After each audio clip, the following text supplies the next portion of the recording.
আচ্ছা long live আচ্ছা long live স্বাধীনতা জিন্দাবাদ স্বাধীনতা জিন্দাবাদ রাম চলিবই জনতাৰ ওপৰত অন্যায় কৰা নচলিবই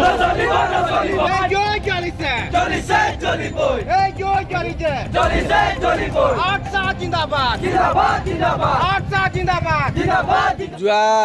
31 তাৰিখে গোলাঘাট জিলাৰ হাতীগুলি চাহ বাগিচাত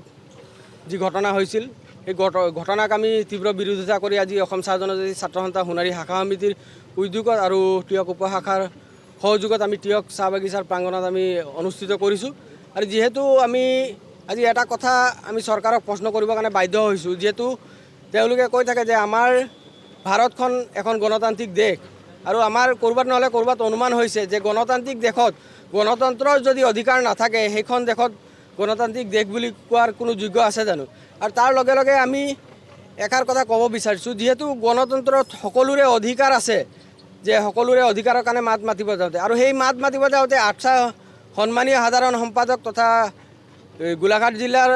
সাধাৰণ সম্পাদকে প্ৰমুখ্যে কৰি বহুখিনি বিষয়ববীয়াক আটছাৰ বিষয়ববীয়াক